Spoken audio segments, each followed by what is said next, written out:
इस हाल फिलहाल के उदयनिधि स्टालिन के बयान पर मैं एक बात ध्यान आकर्षित करना चाहता हूं कि ये बयान कोई ऐसा वैसा बयान नहीं है। तमिलनाडु के सुपुत्र ने या मैं कहूँ कुपुत्र ने कही है।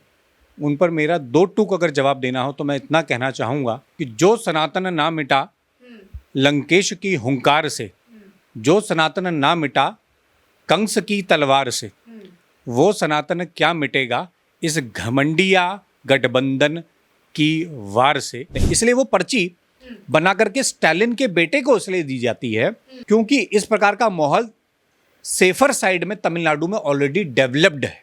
अगर 2024 में नरेंद्र मोदी पूर्ण बहुमत के साथ भारत के 12 प्रधानमंत्री बने तो मैं आपको बताऊं 2 साल के अंदर अंदर आपको मैं वर्ल्ड की 3rd इकोनॉमी भारत बनते हुए हम सब देखेंगे। ये मैं आपके चैनल पे कह रहा हूं। जो गरीब अनपढ़ मुस्लिम है वो उन्हीं मुस्लिम बहुल बस्तियों के अंदर कोठरियों के अंदर बैठा हुआ वो आज भी इसी बात को मानता है कि हाँ ऐसा ही होगा। स्वामी प्रसाद मौर्य जिनका आप जिक्र करे थे, उनका आपने देखा किस प्रकार से उन्होंने हिंदू धर्माचार्यों के लिए कहा कि वो आतंकवादी हैं। हाँ। मैं पूछना चाहता हूं भाई, और भारत की जनता इस बात को अच्छी तरह समझती है क्योंकि इस भारत की जनता के रोम रोम में राम है। जो राम को लाए हैं हाँ। हम उनको लाने का काम वो अपने आप कर देते हैं। अच्छा। आपको मैं बताऊं क्योंकि सनातन में ही वो ताकत है जो भारत को पुनः विश्वगुरु बनाने की हिम्मत रखता है। हाँ। इसका मूल विचार आपको समझना पड़ेगा। अनेकों देशों के राष्ट्र अध्यक्षों ने इस बात को माना है। अलग अलग मंचों पे आप रिकॉर्ड्स उठा के देख लीजिए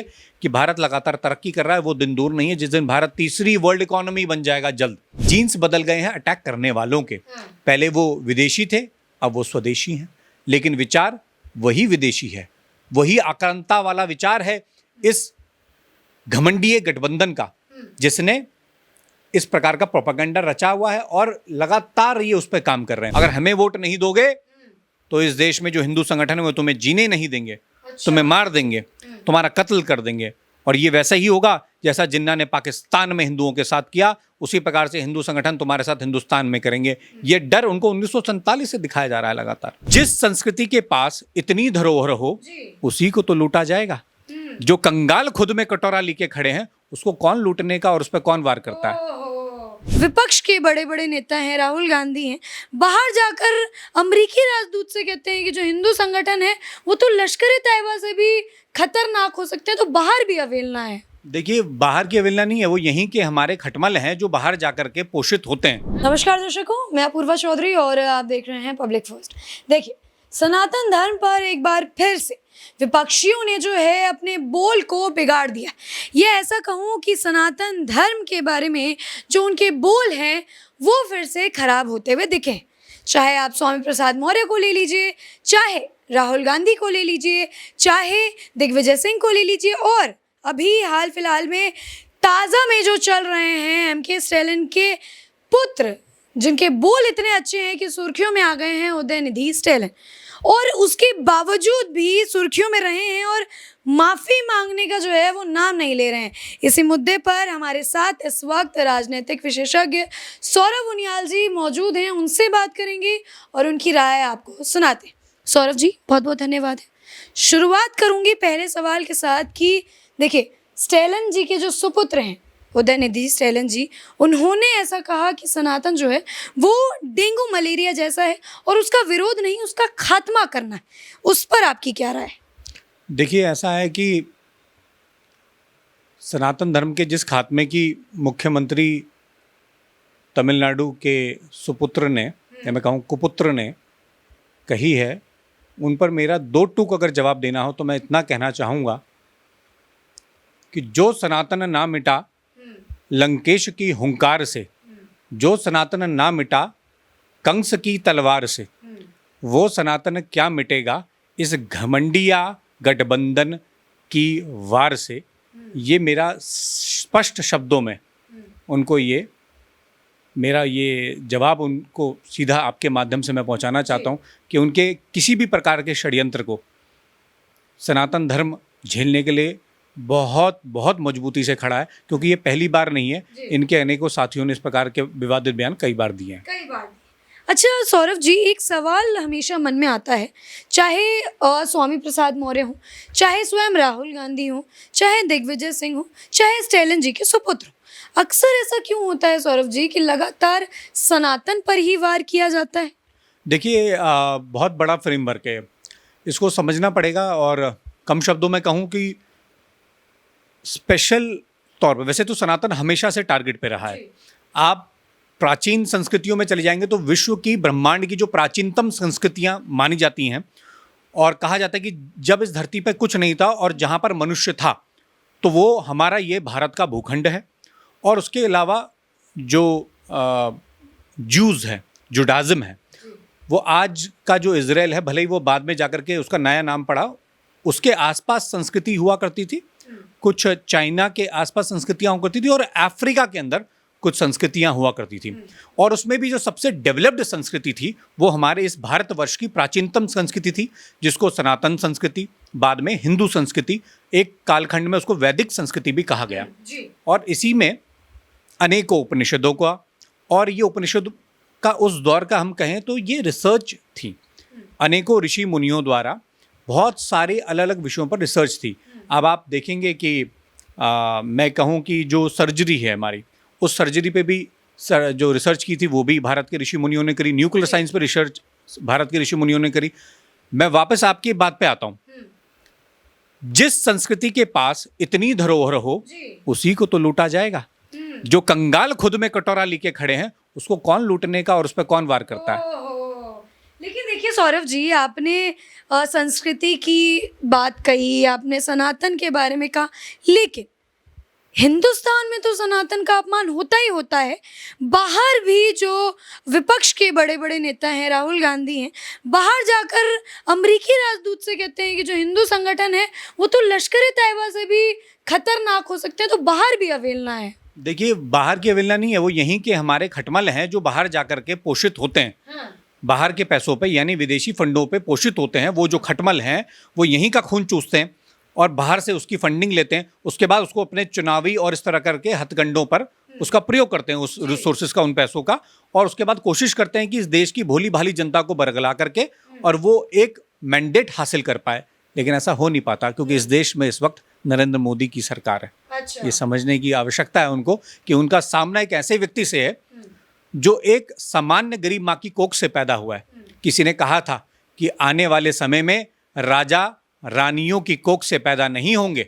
इसका अर्थ यही था कि इस देश में एक चाय बनाने वाले का बेटा भी देश का प्रधानमंत्री बन सकता है। और ये देश की जनता ने बार बार करके, 2 बार पूर्ण बहुमत की सरकार के साथ करके देखा है। उनको अभी तक समझ में नहीं आ पा रहा है कि उनकी सरकार क्यों नहीं बन पा रही है, क्यों बार बार उनको विफलताएं हासिल हो रही हैं। और सारा ठिकाना केवल राहुल गांधी के सर पे फोड़ना भी ठीक नहीं है। उनके बाकी के जो गठबंधन के, इस घमंडिया गठबंधन के जो साथी हैं, उन पर भी ये जाता है, क्योंकि उन्होंने भी अनेकों बार सनातन धर्म की अवहेलना करी है। हमने हाल फिलहाल में स्वामी प्रसाद मौर्य, जिनका आप जिक्र कर रहे थे, उनका आपने देखा किस प्रकार से उन्होंने हिंदू धर्माचार्यों के लिए कहा कि वो आतंकवादी हैं। हाँ। मैं पूछना चाहता हूं, भाई आपके घर पर कितनी बार किस धर्माचार्य ने बम फेंका?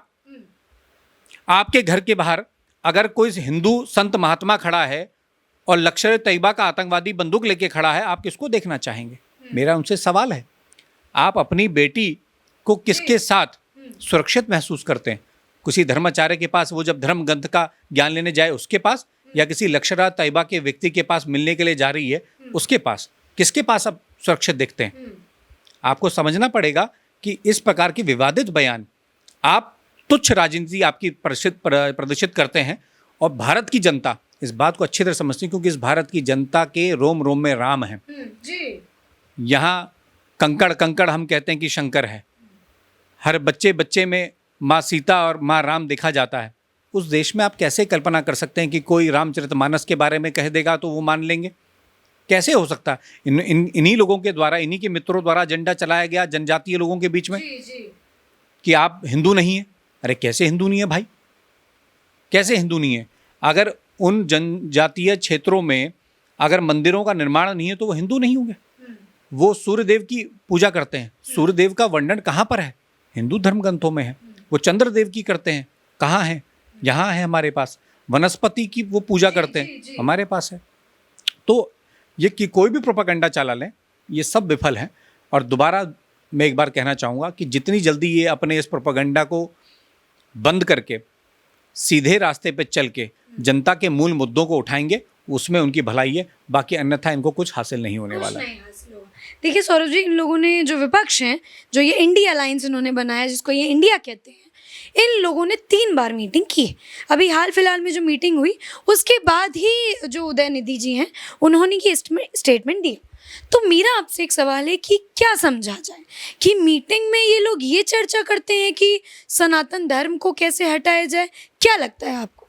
देखिए, अब अंदर की बात तो ये लोग जाने, लेकिन हाँ, आप एज अ एनालिसिस्ट मुझसे ये प्रश्न जब पूछती हैं तो मेरा एनालिसिस इस बात पे ये है, और किसी भी थोड़ा सा पॉलिटिकल सेंस रखने वाले व्यक्ति इस बात पे निष्कर्ष पे आसानी से पहुंच जाता है कि ये किसको टारगेट करना चाहते हैं। हाँ।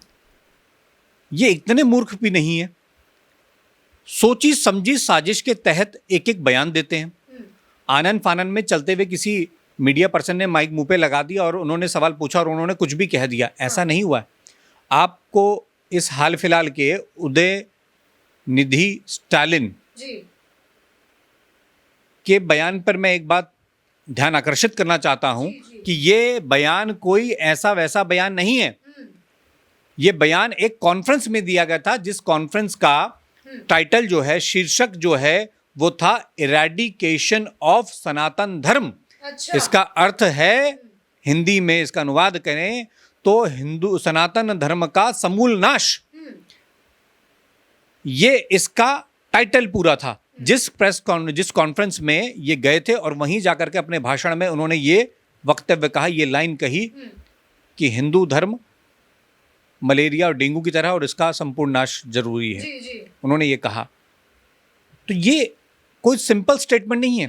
किसी वर्ग विशेष को खुश करने के लिए, जिसको बार बार तुष्टीकरण का नाम दिया गया, उस तुष्टीकरण की नीति पर चलते हुए अभी भी उनको खुश करने के लिए ये बार बार इस प्रकार के बयान देते रहते हैं कि एक पर्टिकुलर एक ऐसा वर्ग है, एक ऐसा खेमा इस देश के अंदर है जो इस तरह से हिंदू धर्म को, सनातन धर्म को, इसकी संस्कृति को, इसके महान महापुरुषों को, सनातन संत महात्माओं को गाली देने से, उन पर आरोप लगाने से, उस पर प्रश्न चिन्ह खड़े करने पर, हिंदू प्रतीकों का मजाक उड़ाने पर खुश होगा और इनको एक तरफा वोट देगा और ये सरकार बना लेंगे, ऐसा ये सोचते हैं। लेकिन ये भूल जाते हैं कि इस देश के अंदर आस्था में मूल रूप से विश्वास रखने वाले लोगों की कमी नहीं है और उनके रोम रोम में राम बसते हैं। इसलिए वो जो राम को लाए हैं, हम उनको लाने का काम वो अपने आप कर देते हैं। अच्छा, लेकिन एक और सवाल सौरभ जी इस बीच में खड़ा होता है। ये लोग स्टेज पर जाकर बोलते हैं, चाहे कोई भी कॉन्फ्रेंस हो, कुछ भी हो, इनके पास एक पर्ची होती है जिसमें सब कुछ लिखा होता है। आपके हिसाब से, आपके एनालिसिस से, कौन वो पर्ची लिख कर देता होगा जिसमें ये बड़बोलापन इनका निकल कर आता है? हाँ, यही इसलिए इसको घमंडिया गठबंधन कहा गया है। अच्छा। और आपने बिल्कुल सही पकड़ा कि एक पर्ची होती है। एक्चुअली ये एक नैरेटिव है। अच्छा। वो नैरेटिव बिल्डअप करने के लिए एक जैसा बयान, और कौन कैसा बयान देगा, जैसे ये बयान उदाहरण के लिए अखिलेश यादव आपको देते हुए नहीं दिखाई देंगे, आप देख लेना। मैं किसी भी नेता की तरह आपके सामने नहीं बोलूंगा कि इसने ऐसा बोल दिया, वैसा बोल दिया। मैं आपको पूरे पुख्ता दावे के साथ कह रहा हूं, अखिलेश यादव ये स्टेटमेंट नहीं देंगे, मायावती जी ये स्टेटमेंट नहीं देंगी, अच्छा। लालू यादव जी ये स्टेटमेंट नहीं देंगे। ये स्टेटमेंट किसी ना किसी लेफ्ट राइट के व्यक्ति से बुलवाए जाते हैं। लेफ्ट राइट का मतलब ये है, इनके ही इर्द गिर्द का कोई गुर्गा अच्छा ये बात कहेगा, खुद ये बात ये नहीं कहेंगे, ताकि बैलेंस बना रहे। जो वोट वो लेना चाहते हैं धर्म विरोधी लोगों का, वो भी मिल जाए, और जो धर्म में आस्था रखते हैं उनको कुछ अन्य मुद्दों पर घेर करके उनको मूर्ख बना करके उस भोली भाली जनता को भी लपेटा जा सके और इस प्रकार से भाजपा को हरा सके, ऐसा ये दिमाग लगाते हैं। इसलिए एक तरफा भी नहीं चलते। इसलिए वो पर्ची बना करके स्टालिन के बेटे को इसलिए दी जाती है क्योंकि इस प्रकार का माहौल सेफर साइड में तमिलनाडु में ऑलरेडी डेवलप्ड है। आज से नहीं है, भारत की आज़ादी से पहले से। अच्छा। भारत की आज़ादी से पहले से वहाँ पर हिंदी, हिंदू, हिंदुस्तान के बारे में एक अगेंस्ट उसका नैरेटिव खड़ा करने का काम बहुत पहले से होता आया है। और यही कारण है कि वहाँ पर धर्माचार्यों के खिलाफ अलग अलग प्रकार के प्रोपेगेंडा हुआ, वहाँ पर तमिल ब्राह्मण्स के ऊपर बड़ा अत्याचार हुआ और हालात इस प्रकार के आ गए कि आज तमिलनाडु के अंदर हिंदुओं मंदिरों को के संरक्षण को लेकर के एक आंदोलन चलाना पड़ रहा है।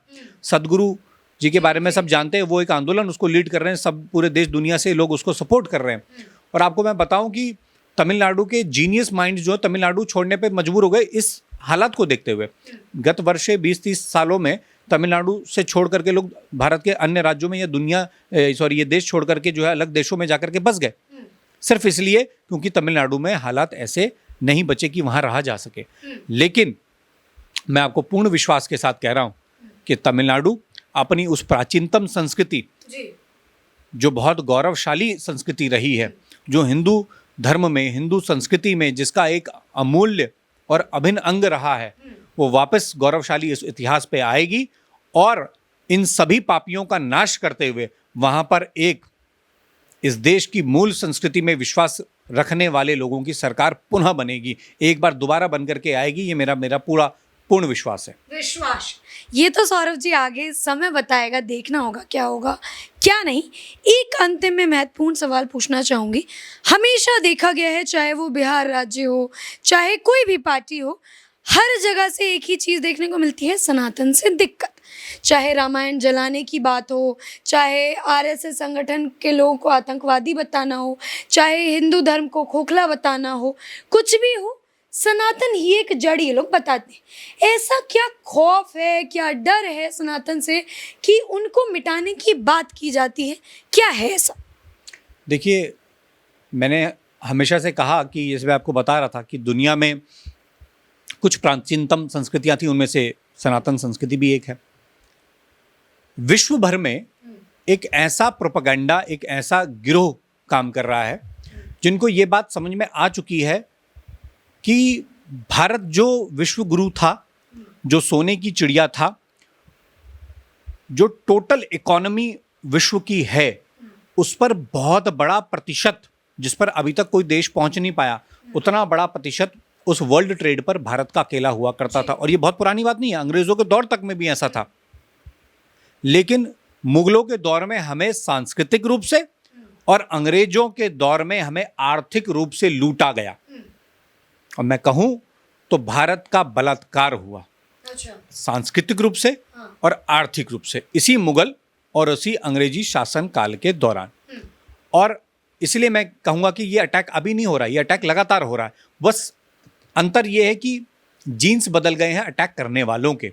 पहले वो विदेशी थे, अब वो स्वदेशी हैं, लेकिन विचार वही विदेशी है, वही आक्रांता वाला विचार है इस घमंडीय गठबंधन का, जिसने इस प्रकार का प्रोपेगेंडा रचा हुआ है और लगातार ये उस पर काम कर रहे हैं। आपने बार बार एक बार सवाल मुझसे बहुत ठोस तरह से पूछ रहे कि इनको सनातन से ही क्यों प्रॉब्लम है।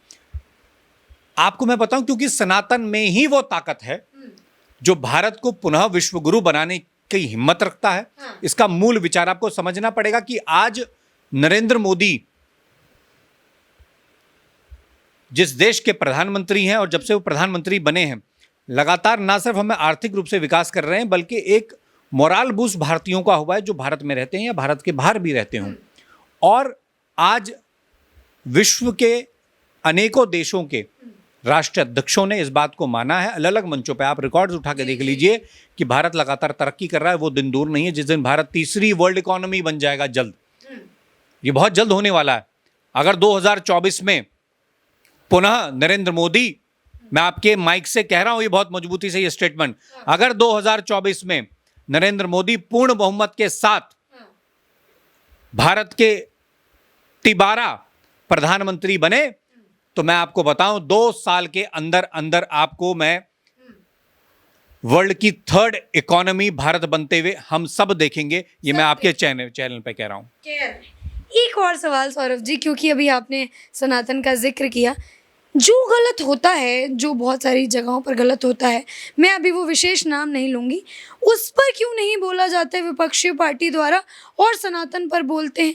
क्या वोट बैंक छिटकने का डर है या अल्पसंख्यकों का साथ छूटने का डर है? क्या डर है? देखिए, ये आज से नहीं है, ये हमेशा से था। आप ध्यान कीजिए, जी। जब इस देश का बंटवारा हो रहा था, हाँ। जब इस देश का बंटवारा हो रहा था तो गांधी जी क्योंकि बीच की राह पकड़े हुए थे, उस बीच की राह पकड़ते पकड़ते कहीं ना कहीं वो नरम पड़ रहे थे उन कट्टरपंथियों के प्रति भी। उनको लग रहा था कि बैलेंस करने के लिए हिंदुओं को भी रखा जाए और मुस्लिम कट्टरपंथियों के ऊपर भी बराबर इक्वल बैलेंस रखा जाए। इस बीच में सरदार वल्लभ भाई पटेल, जो आगे चल के भारत के गृह मंत्री बने, जिनके लोहा, जिनकी काबिलियत का लोहा आज भी लोग मानते हैं, इसलिए उनको लौह पुरुष कहा जाता है, उन्होंने तब महात्मा गांधी जी से कहा था कि हिंदुओं में ये संदेश जा रहा है कि आप कुछ ज़्यादा ही झुक रहे हैं। कम शब्दों में, क्योंकि बहुत सीनियर थे, उन्होंने इस बात को अंकित किया और महात्मा गांधी को ये बात समझ में आई। और आगे चल के जब हम देखते हैं कि कांग्रेस की नीतियां जब जवाहरलाल नेहरू बनते हैं, फिर उसी पैटर्न पे चली जाती हैं। उनको लगता है कि ये एक वर्ग विशेष है जिसको हमें साधे रखना है, ये आंख बंद करके हमको वोट दे देगा, इसको ना किसी क्षेत्रीय दल को वोट देना है और सामने बस इतना दिखाना है कि देखो अगर हमें वोट नहीं दोगे तो इस देश में जो हिंदू संगठन है वो तुम्हें जीने नहीं देंगे, तुम्हें मार देंगे, तुम्हारा कत्ल कर देंगे। और ये वैसा ही होगा जैसा जिन्ना ने पाकिस्तान में हिंदुओं के साथ किया, उसी प्रकार से हिंदू संगठन तुम्हारे साथ हिंदुस्तान में करेंगे। ये डर उनको 1947 से दिखाया जा रहा है लगातार, और ये आज तक चलता आ रहा है।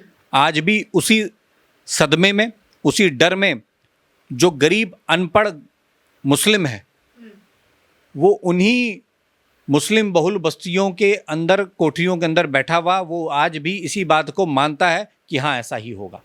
और यही विपक्ष के इस घमंडिया गठबंधन की ताकत बन के आया है। जिस दिन नरेंद्र मोदी की शिक्षा नीति उन गलियों तक, उन बस्तियों तक पहुंची और वो पढ़ लिख करके बाहर आए, तो मुझे लगता है कि वो दिन दूर नहीं है जिस दिन वो सलाखें टूटेंगी, वो बेड़ियां टूटेंगी और उनको वो ये बात समझ में आएगी कि सनातन ही इस देश का मूल विचार है। इसलिए उसके खिलाफ ना सोचना चाहिए, ना बोलना चाहिए, क्योंकि ये वही सनातन है जिसके उनके पूर्वज भी मानते थे, उसमें आस्था रखते थे, उसमें विश्वास रखते थे। कुछ कारणवश, कुछ लालच में और कुछ तलवार की नोक पर भले ही अपनी उन्होंने पाठ पूजा की पद्धति बदल ली हो, लेकिन पूर्वज नहीं बदले जा सकते। पूर्वज नहीं बदले जा सकते। बहुत बहुत धन्यवाद सौरभ जी। तो देखिए, ये जो अभी मुद्दा गरमाया हुआ है और चलता आ रहा है पिछले कई समय से, सनातन का या उसको खत्म करने का, इस मुद्दे पर सौरभ जी ने जो एनालिसिस किया था वो आपने भली भांति और बहुत बेहतर तरीके से उनसे सुना। आपकी क्या राय है? क्या जो विपक्षी कहते हैं लगातार बार बार, उससे आप सहमत हैं या आपकी अपनी स्वयं कुछ राय है? वो हमें कमेंट सेक्शन में बताइए। बहरहाल मुझे और कैमरा पर्सन हर्ष को अभी के लिए इजाज़त दीजिए। बहुत बहुत धन्यवाद। जय हिंद, जय भारत।